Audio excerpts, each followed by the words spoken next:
Hey, and welcome to Star Wars 101. Today I'm going to be reading you the first short story out of the Legends Star Wars Insider, the Fiction Collection, Volume 2 book.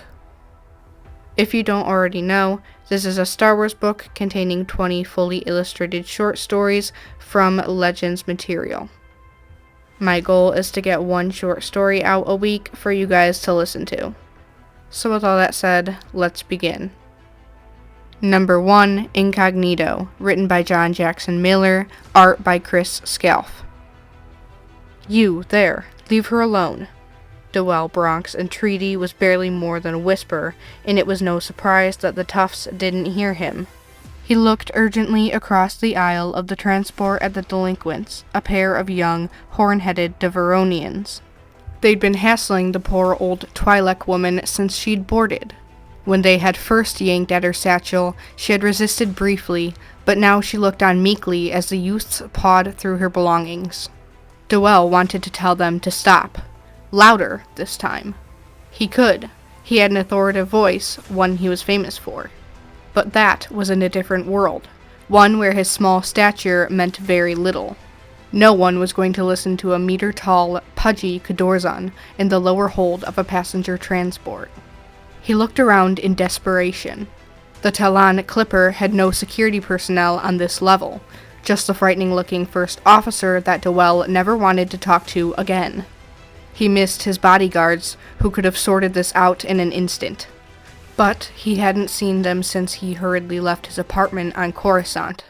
He expected he would never see them, or the apartment, again. No, for the first time in ages, Dwell Bronk was alone and without help. And worst of all, he was unable to help. A new experience for the 3-time recipient of the Coruscant Benevolent Society's Good Neighbor of the Year award. Life had changed, and he already hated it. One of the Devaronians looked directly at him, an angry stare. Feeling his public spiritness flee with his courage, Dwell instantly looked away. His whiskered jowls sagged, and he sank low in his seat. He was being foolish. How could he be anyone's rescuer now, when he was trying to avoid attention? Worried, he felt again for the weight by his feet. Everything he owned was in a sack, tied with a small rope that he had looped around his ankle. Since leaving on the first leg of his odyssey, he had kept the bag mashed between his heels. He didn't want to wake from sleep to find it stolen. Not that there was anything much to take. The credits he'd planned to use in his escape were already gone, spent to pay for a seat on this transport and the next one, and for the single meal a day that was supposed to come with the fares. It was a sad predicament for someone who had lived his life close to the bright spots of the galaxy, traveling at will and occasionally in style. That moment had passed, and might never return again. Now, Dwell, someone who had fought for justice his whole career, was reduced to doing nothing as thieves harassed an elderly fellow being. He could hear it. They were pulling rudely at her head tendrils now. Dwell's heart ached. There was nothing he could do. "You don't want to disturb that woman," a nearby voice said. Its tones were warm and confident.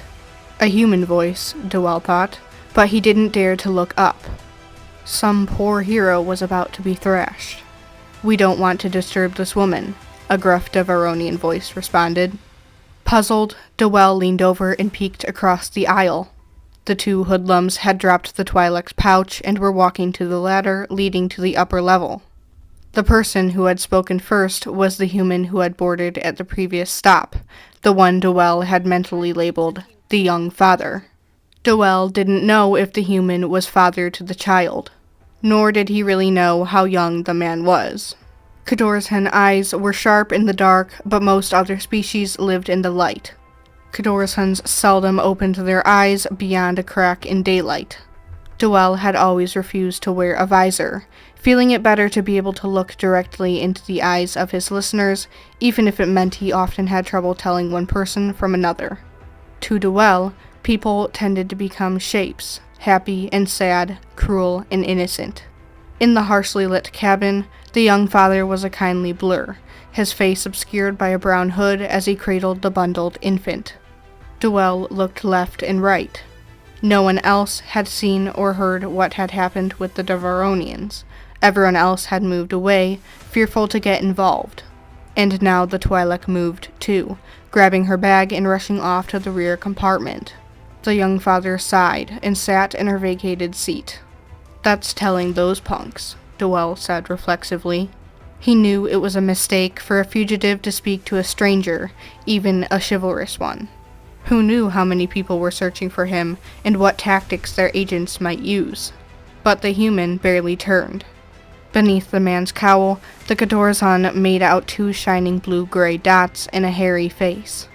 "Just some high-spirited kids," the human said. "I know young spirits," Dwell said.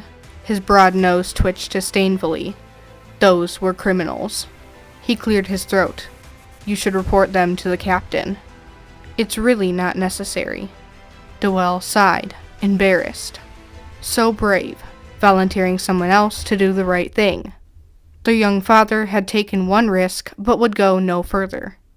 Seeing the child fussing in the man's arms, Dwell couldn't blame him. The human checked and rechecked the child's wrappings. Even with his poor eyesight, Dwell could tell the man was puzzled. "Your child is hungry," Dwell said.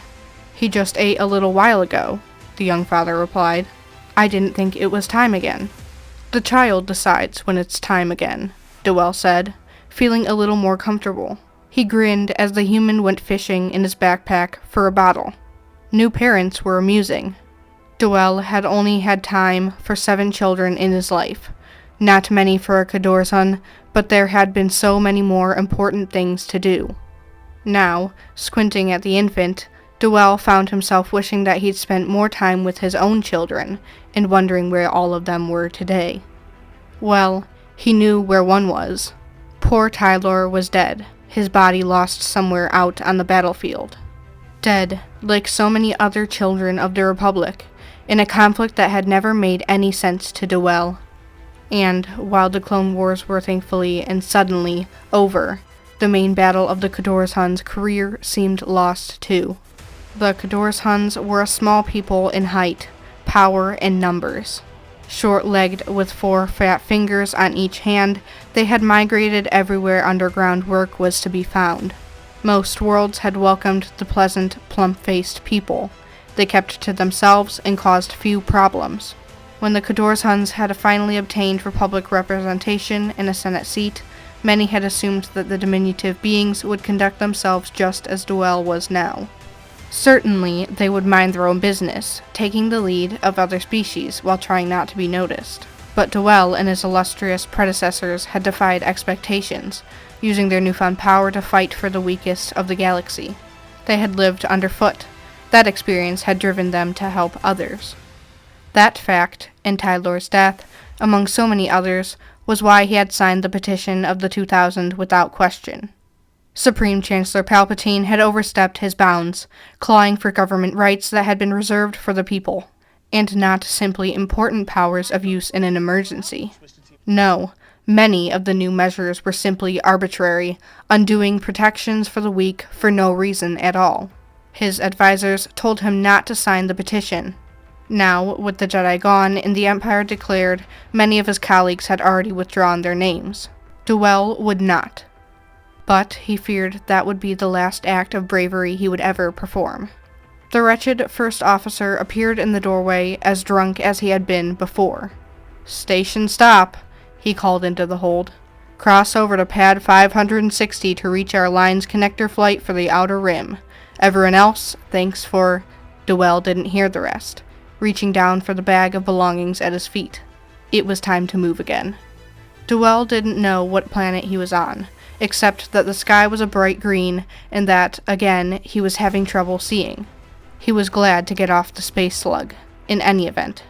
He had waited for the Devaronians to disembark first. He hadn't seen where the young father had gone. That was too bad. The human had seemed a decent sort. This was how it was going to be, Dwell realized. Going from one place to another, never forming a relationship that lasted more than 5 minutes. Never mind a friendship. It was hardly a life worth living, much less fighting for. Slouching as he walked across the grungy spaceport, his bag tightly in hand, He looked around at the crowd. He felt eyes on him, and while he couldn't see any faces clearly, he imagined the rest. He spotted a lonely passageway leading between two of the maintenance buildings and headed toward it. That way he could get to the landing pad while avoiding most of the foot traffic. Walking down the tiled alley, he heard a bleeding cry from around a corner.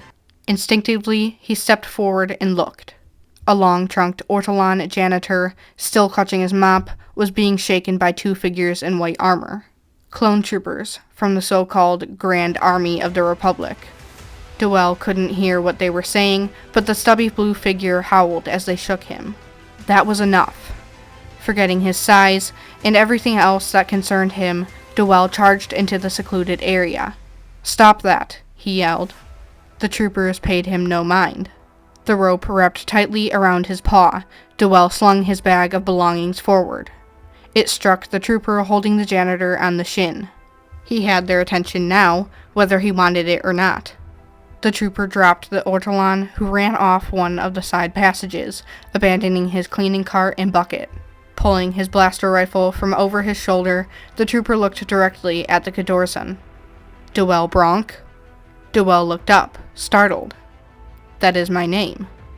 "Senator Bronk, you are under arrest." "On whose authority?" "Emperor Palpatine." The second trooper held up a datapad with Dwell's image. Dwell's eyes opened to their full, enormous width. Of course, there was no Imperial interest in hassling janitors. At least, not yet. It was a trap, and he had walked right into it. His arms fell to his sides. "I guess I knew this was..." Before he could finish, something astonishing happened. The janitor's bucket landed over the helmet of the first clone trooper with a loud clang, spilling sudsy water and completely obscuring the soldier's vision. The second trooper turned, raising his rifle. Surely it would have taken someone a Wookiee's height to shove the bucket over his partner's head. But there was no one behind him at all. Instead, there was someone to the side, wielding, of all things, a large spray can. As Dwell dove for the ground, he heard the loud spritzing noise and smelled the high-pressure cleanser foam.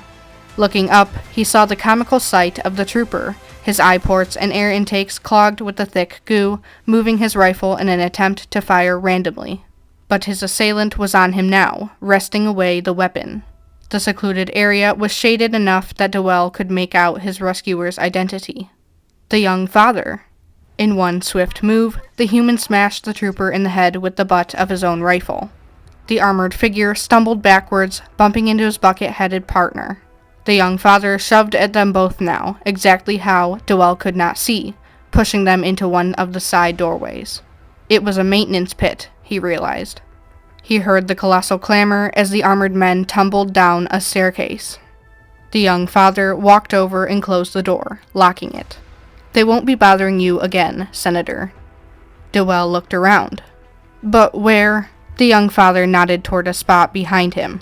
Stepping forward, Dwell made out the shape of the baby, cradled and resting comfortably atop the Ortolan's janitorial cart.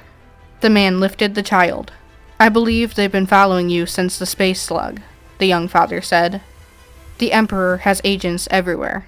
Bronk didn't ask how the man knew. "I don't understand. There are plenty of Cadorzans, and we mostly look alike. My documents were perfectly forged. Was it the first officer?" "The Devaronians, I think. Forgeries can get you far, but they knew your reputation for protecting the weak. I suspect they knew you were on the run, and were using that to smoke you out, there and here." He nodded toward the locked door. "But it's early days for Palpatine's empire. Next time it might well be the victim, the Twi'lek woman or the Ortolan janitor, who's the informant." Dwell shook his head. "It's not in my nature not to trust." "Mine either," the young father said, pulling the child close. He turned and began walking away. "Your next flight is over here," he said. "I'll see you get there." Bronk followed the short distance across to pad 560, glad that no one seemed to have noticed the earlier commotion. The starship was a little better than the space slug, but it was outgassing and ready to go, and that made it look quite heavenly. Dwell stood near the landing ramp and looked back to the young father. "Thank you." The man simply nodded and started to turn away. "This is what it's going to be like, isn't it?" Dwell asked, looking down at the ground. The young father paused. How do you mean? Life in hiding, in exile. I'll need to fear every stranger, every comm connection. I won't be able to touch a datapad without fear that Palpatine's cronies are looking in. Dwell looked up. I'm exaggerating, right? I'm afraid not, the man said. He nodded sympathetically. It will be that way and worse. Things that are basic to your being, things that brought you joy and fulfillment, may become liabilities. Even the thing that defines you, the very desire to help others. Dwell looked back at the starship, and then out at the milling blur of passengers, heading this way and that. Gesturing to them, the young father continued, keeping his head down. You'll think crowds offer security, but that only works as long as you offer nothing of yourself to anyone. And that's not the worst thing. Kind acts by others will have to be evaluated with skepticism and suspicion. He smiled gently. Present company accepted. Dwell looked down.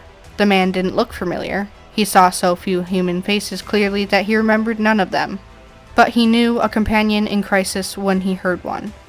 It sounds like you're in the same situation. Not exactly, the man said. You have more choices available than I do. Dwell stared at the ground for a moment, until he realized what the man meant. I can't live in hiding. Taking a breath, the little Cadhorsan straightened. I guess I go back. The human nodded somberly. I'll have to recant, to declare support for Palpatine. The words made him feel nauseous as he stepped away from the ramp. You'll be in a better position to help people, the young father said. That may be the place to be, until people of your strength are called for. Strength, Dwell laughed. I'm afraid of every bright light and loud noise. Your strength might surprise you, the young father said, squeezing the bundle he was holding. Even the smallest among us could change the galaxy. Even your child? The young father looked down and smiled. Even he. I hope we don't have to wait that long, Dwell said. Agreed, the young father nodded. But I'm prepared to. He looked over his shoulder. Across the tarmac, another transport was readying to lift off. That's my ride. Dwell watched as the man turned. I'm sorry, he called. I don't think I caught your name. Who I am is no longer important, the young father said, not looking back. Dwell nodded. Maybe, but what you do is. He waved. Keep doing it, if you can. That's it for our first short story out of the Legends Star Wars Insider, the Fiction Collection Volume 2 book. If any of you didn't realize who the young father and his child was supposed to be, that was ObiWanKenobi and Luke.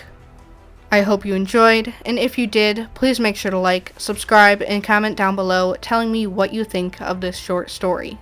I hope you will all come back to listen to the rest of the short stories out of this book. I've looked through it, and there are a few very interesting ones in there. Like I said before, I will try to put one out every week, so you'll have a new one to listen to each week. And with all that said, have a great day.